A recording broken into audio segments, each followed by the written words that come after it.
暴風信號生效，並會最少維持到正午12點。喺凌晨3點，超強颱風摩羯集結喺香港嘅西南偏南，大約370公里，預料向西北偏西移動，時速大約15公里，橫過南海北部，大致移向雷州半島至海南島一帶。天文台話，摩羯正喺香港西南面掠過，今朝會同本港維持大約300幾公里距離。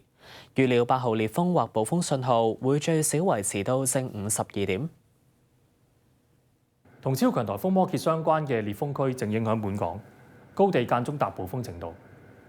此外，同摩羯相關嘅強烈雨帶會繼續影響本港，為我哋帶嚟狂風大驟雨，市民請保持警惕。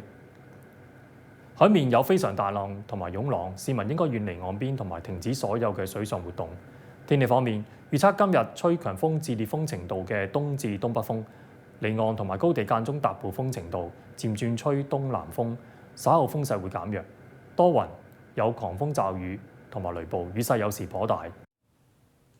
杏花村風勢持續增強，入夜後仍然有市民喺岸邊逗留。紅磡碼頭都有人同年過70嘅媽媽同3個小朋友追風。民安隊到場巡邏，呼籲市民遠離岸邊。龍德文報導。杏花村嘅海旁不斷有浪拍打上岸。激起水花超出圍欄近1米高，海面不斷出現白頭浪。岸邊嘅行人路段一早拉起封鎖線，擋水板亦都就位。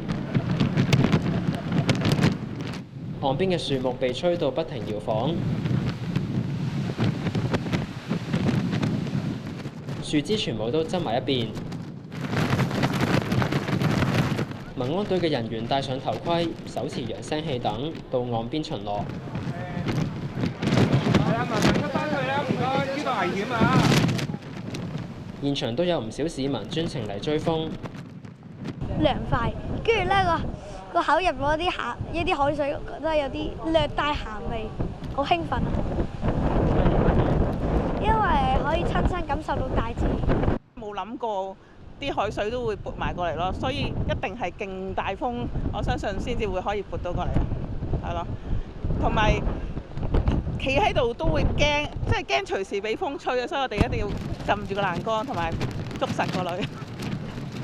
因為風勢猛烈，即使有瓦遮頭咧，拍上岸嘅海水同埋雨水都會吹到埋嚟。而紅磡碼頭同樣橫風橫雨。光管鬆脱，搖搖欲墜。個風好強咯，但係應該係冇山竹勁啲咯，山竹嗰啲。覺得唔夠過癮。唔夠過癮。但係佢哋玩得好過癮，3代同堂，一齊同颱風玩遊戲。年過70嘅嫲嫲同埋孫仔孫女雨中漫步。我哋好開心啊，因為好大風啊嘛。因為唔使返學，唔驚佢哋好輕會吹喐佢哋咩？吹飛咗啲。我個仔話唔會喎。你覺得咧？我話好怕，我叫佢唔好出去啊，近啲。天文台話受到風暴潮影響，部分低洼地區可能出現嚴重淹浸或者海水倒灌，市民應該盡量避免進入可能受影響嘅低洼地區。Now TV 記者龍德文報道。風暴消息睇到呢度。